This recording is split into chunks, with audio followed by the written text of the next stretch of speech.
अच्छा, हमने प्रीवियस जो हमने क्लास ली थी, जो कि हमारी क्लास नंबर 1 थी, उसमें हमने रैशनल नंबर्स का चैप्टर स्टार्ट किया था और उसको लेके हमने एक दो सवाल सॉल्व किए थे।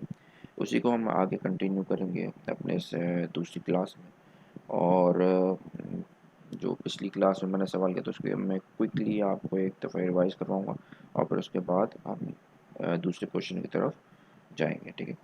अ, हमने जो आखिरी सवाल किया था अपनी पिछली क्लास में, अ, वो था कि रैशनल नंबर है, इसको हमने स्टैंडर्ड फॉर्म में लिखना है और वो था 21 डिवाइड बाय 28। ठीक है। अब हमें इसको किस में लिखना है? स्टैंडर्ड फॉर्म में लिखना है।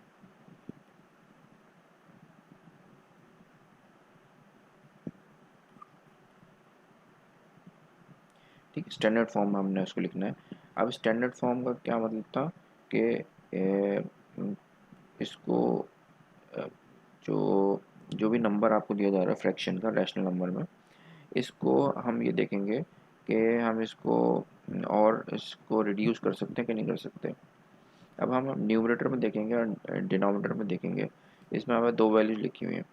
हम ये चेक करेंगे ये दोनों नंबर, कोई ऐसा टेबल है जिसमें ये नंबर भी आता हो न्यूमरेटर का और डिनोमिनेटर का भी नंबर आता हो।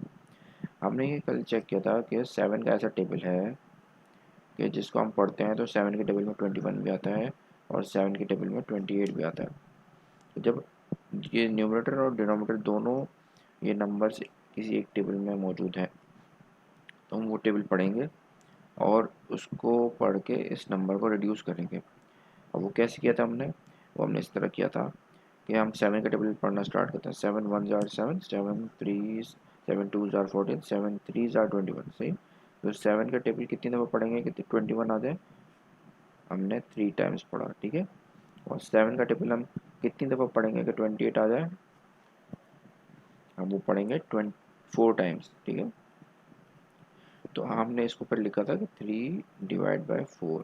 सही है, ये हमारा आंसर था और ये स्टैंडर्ड फॉर्म थी। ठीक है, ये स्टैंडर्ड फॉर्म थी। तो यही है, बस हमने काम करना है। इसी तरह हम 3-4 सवाल सॉल्व करेंगे और जो भी आपको सवाल दिया जाएगा उसको हम चेक करेंगे कि क्या हम उसको और रिड्यूस कर सकते हैं, क्या उसके न्यूमरेटर और डिनोमिनेटर दोनों जो हैं वो किसी एक टेबल में आते हैं। अच्छा एक दफ़ा, अच्छा एक चीज़ मैं आपको रिकॉल करवा दूँ कि कल की हमने क्लास में आपको बताया ना न्यूमरेटर डिनोमिनेटर, ये एक चीज़ दफ़ा मैं आपको रिवाइज़ करवा दूँ, रिकॉल करवा दूँ कि ये लिखा हुआ है 21 डिवाइड बाय 28। ठीक है। अब ये तो डिवाइड का निशान है, डिवाइड के निशान के ऊपर जो वैल्यू लिखी हुई है, सही है, ये तो पूरी वैल्यू होती है, ये कहलाती है न्यूमरेटर।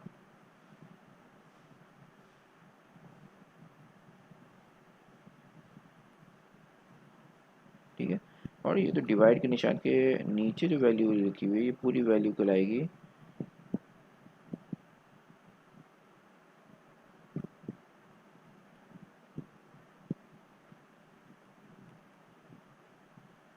ठीक है, डिनोमिनेटर।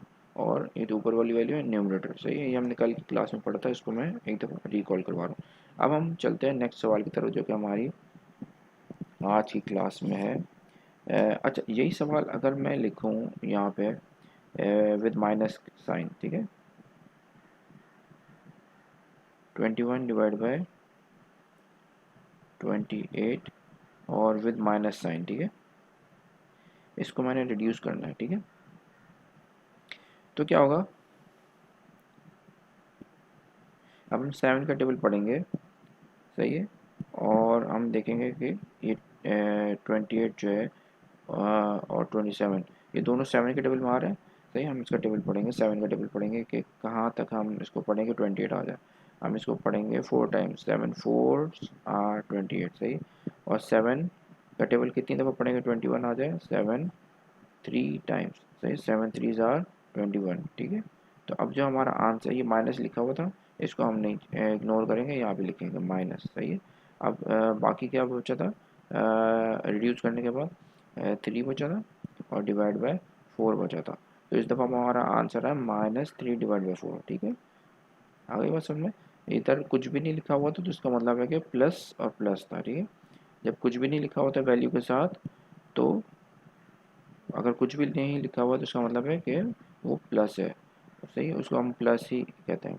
और जब माइनस लिखा हुआ तो पता चल जाएगा माइनस की वैल्यू है। ठीक है, अच्छा, अब यही सवाल कि माइनस हम अब स्टूडेंट लेवल पे जब हम सवाल समझाते हैं तो हम एक सवाल इस तरह भी देते हैं कि 21 डिवाइड बाय -28। ठीक है, -28 मतलब 20 माइनस जो है वो नीचे लगा हुआ है। सही, अब हम इसको स्टैंडर्ड फॉर्म में लिखेंगे। कैसे लिखेंगे, वही पढ़ेंगे। 7 का टेबल हम देख रहे हैं कि 7 के टेबल में दोनों वैल्यूज आती हैं। हम 7 का टेबल पढ़ेंगे, कितनी दफ़ा पढ़ेंगे, 28 आता है 4 टाइम्स पढ़ेंगे। सही है, 7 का टेबल हम कितनी दफ़ा पढ़ें कि 21 आ जाए, 3 टाइम्स पढ़ेंगे। ठीक है, अब क्या बचा, ये माइनस की वैल्यू बची और ये 3 और 4 बचा। ठीक है, तो हम डिवाइड का निशान लगाएंगे, ऊपर 3 लिखा और माइनस और 4। ठीक है, ये -4 का था, ये वाला इसके साथ नहीं लगा हुआ तो ये प्लस का साइन है। ठीक है, जब कुछ नहीं लगा होता तो साथ प्लस। अभी भी ये स्टैंडर्ड फॉर्म में नहीं लिखा हुआ, अभी हम इसको स्टैंडर्ड फॉर्म में लिखेंगे। हम कभी भी आंसर में माइनस के साइन को नीचे नहीं लिखते, हमेशा ऊपर ही लिखते हैं। ऊपर नहीं लिखेंगे तो कम से कम यहाँ पे इस तरह से लिखेंगे। ठीक है, सही। तो अब हमें क्या करना है, अब हमें ये करना है कि हम इसको माइनस के साइन को हम ऊपर ट्रांसफ़र करेंगे। सही, कैसे करेंगे, इसका एक रूल है कि अभी ये हमारे पास वैल्यू लिखी हुई है आंसर की। ठीक है, लेकिन माइनस का साइन नीचे है, हमें इसको ऊपर ट्रांसफ़र करना है, तब जाके ये हमारा आंसर स्टैंडर्ड फॉर्म में नज़र आएगा। सही, अब क्या करना है कि जो चीज़ हम न्यूमरेटर में हम लिखेंगे वही चीज़ हम डिनोमिनेटर में लिखेंगे, ताकि वो चीज़ कट के ख़त्म हो जाए और हमारी इस वैल्यू के ऊपर कोई असर ना पड़े। मिसाल के तौर पर यहाँ पे हमने लिखा -1। अब -1 अगर मैं ऊपर लिख रहा हूँ तो मेरा पूरा आंसर जो है ना वो ख़राब हो जाएगा। आप ही पूछेंगे -1 क्यों लिखा है। सही है, मतलब ये तो आपने मेरा आंसर ख़राब कर दिया, आपने -1 यहाँ पे क्यों लिखा है। सही है, अब इसका जवाब मैं ये दूंगा कि भाई मैंने -1 ऊपर लिखा है तो मैं -1 नीचे भी लगाऊंगा ताकि मेरे आंसर में कोई फ़र्क ही ना पड़े। मैंने जब खाली ऊपर लिखा था -1, आपने मुझसे सवाल किया कि आपने तो मेरा पूरा आंसर ख़राब कर दिया, आपने -1 इसके साथ क्यों लिखा। सही, आपको नहीं लिखना चाहिए था। सही है, मैं इसका जवाब ये दे रहा हूँ कि मैंने -1 ऊपर लिखा था, मैं -1 नीचे भी लिख रहा हूँ। सही है, मैं -1 जब नीचे लिखूँगा तो कंडीशन बैलेंस हो जाएगी। सही है, ना तो इस जवाब के ऊपर फ़र्क पड़ेगा और कंडीशन भी आपकी बैलेंस रहेगी। अच्छा, अब क्या किया कि -1 ऊपर भी लिखा और -1 नीचे भी लिखा। चाहिए, अब उससे क्या होगा कि यहाँ पे जब कुछ भी नहीं लिखा हुआ तो इसका मतलब प्लस है। सही है, और अब इस वैल्यू को हम इस वैल्यू के साथ मल्टीप्लाई कर देंगे। सही है, तो यहाँ पे कुछ भी नहीं लिखा हो तो इसका मतलब प्लस है। तो प्लस जब भी माइनस के साथ मल्टीप्लाई होता है तो क्या हो जाता है, माइनस हो जाता है। सही है, प्लस जब भी माइनस के साथ मल्टीप्लाई होगा तो माइनस हो जाएगा। तो 3 को हम 1 से मल्टीप्लाई करेंगे, 3 1 ज़ार 3। सही, और यहाँ पे क्या होगा, ये जो -4 है ये इसके साथ मल्टीप्लाई हो जाएगा। सही है, माइनस माइनस के साथ जब भी मल्टीप्लाई होता है तो प्लस हो जाता है। ठीक है, ये हमने पिछले साल हमने जो 5th की आपने किताबें पढ़ी होंगी उसमें हमने ये रूल पढ़ा होगा कि जब भी माइनस को माइनस से मल्टीप्लाई करते हैं तो प्लस हो जाता है। सही, तो 4 का टेबल पढ़ेंगे, 4 को हम इससे मल्टीप्लाई करते हैं, 4 1 ज़ार 4, यहाँ पे डिवाइड का निशान था और माइनस माइनस प्लस हो गया, 4 1 ज़ार 4। ठीक है, तो हमारा जवाब क्या आया, हमारा जवाब आया, हमारा जवाब आया माइनस ऊपर आ गया। सही है, और 3 डिवाइड बाय 4, ये अब हमारा स्टैंड फॉर्म है, ये हमारा आंसर। ठीक है, ठीक है। तो अब एक सवाल, ये सवाल मैं आपको एक दफ़ा दोबारा समझा देता हूँ, या आपने चीज़ अपनी पिछली क्लास में पढ़ी होगी कि जब भी प्लस को हम मल्टीप्लाई करते हैं माइनस के साथ तो हमारा जवाब क्या आता है, माइनस। प्लस जब भी माइनस के साथ मल्टीप्लाई होगा तो माइनस आएगा, और माइनस जब भी मल्टीप्लाई होगा माइनस के साथ तो प्लस हो जाएगा, सही है। अब ये माइनस प्लस और माइनस है, सही है। हम इसको ऐसे भी लिख सकते हैं कि माइनस जब भी प्लस के साथ मल्टीप्लाई होगा तो वो माइनस ही रहेगा, सही है। माइनस जब भी माइनस के साथ मल्टीप्लाई होगा प्लस हो जाएगा, सही है। दो अच्छा, प्लस का साइन जब भी होगा, प्लस जब भी प्लस के साथ मल्टीप्लाई होगा तो प्लस ही रहेगा, ठीक है। दो एक जैसे साइन जब भी आपस में मल्टीप्लाई होंगे प्लस आएगा। दो एक जैसे साइन भले नेगेटिव हैं, अगर एक जैसे साइन आपस में मल्टीप्लाई होंगे तो प्लस हो जाएगा। दो अपोजिट साइन, सही, प्लस और माइनस दो अपोजिट साइंस हैं। दोनों जब अपोजिट साइन आपस में मल्टीप्लाई होंगे, चाहे प्लस माइनस की फॉर्म में हो या माइनस प्लस की फॉर्म में हो, आंसर नेगेटिव ही आएगा, ठीक है। ये आपने फिफ्थ स्टैंडर्ड में पढ़ा होगा, ये एक दफ़ा आप रिकॉल कर लें। अब ये सवाल मैं आपको एक दफ़ा और समझाऊंगा ताकि ये सवाल आपके बिल्कुल क्लियर हो जाए, ठीक है। हमने अभी सवाल किया था कि सॉरी हमने ये सवाल किया था कि 21 डिवाइड बाय 28, सही है। माइनस लेके नीचे लिखा हुआ है, इसको हमने लिखा है स्टैंडर्ड फॉर्म में। स्टैंडर्ड फॉर्म में हम इसको कैसे लिखेंगे, स्टैंडर्ड फॉर्म में हम इसको ऐसे लिखेंगे कि 7 का टेबल पढ़ेंगे, कितनी दफ़ा पढ़ेंगे 21 आ जाए 3 टाइम्स। 7 का टेबल कितनी दफ़ा पढ़ेंगे कि 28 आ जाए 4 टाइम्स, ठीक है। तो हमारा आंसर आया था 3 डिवाइड बाय -4। अब माइनस जो है वो नीचे लिखा हुआ, हम कभी भी नीचे नहीं लिखते हैं साइन, हमेशा ऊपर लिखते हैं या में डिवाइड के निशान के पास लिखते हैं साइन। अच्छा, अब जो है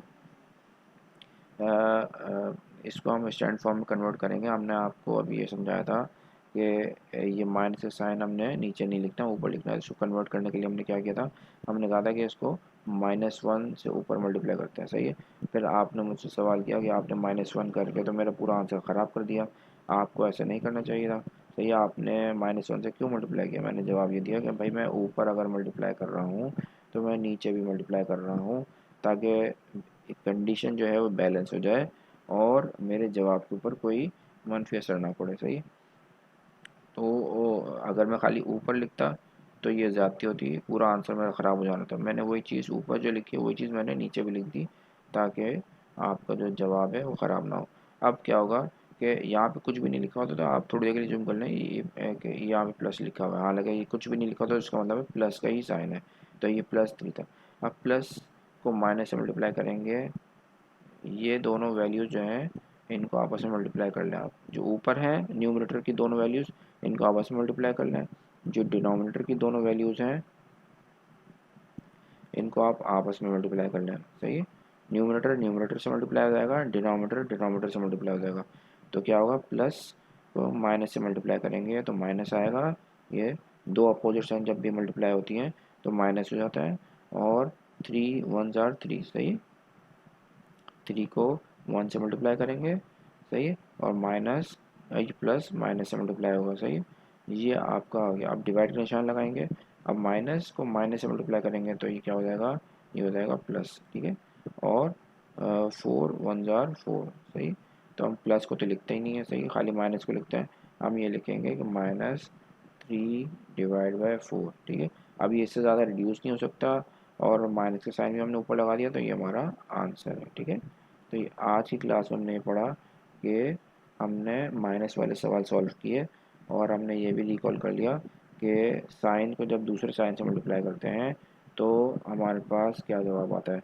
माइनस को प्लस से मल्टीप्लाई करेंगे या प्लस को माइनस से मल्टीप्लाई करेंगे, यानी कि दोनों अपोजिट साइंस हैं, तो ये हमारे पास जब भी अपोजिट साइंस आपस में मल्टीप्लाई होंगे तो माइनस का जवाब आएगा।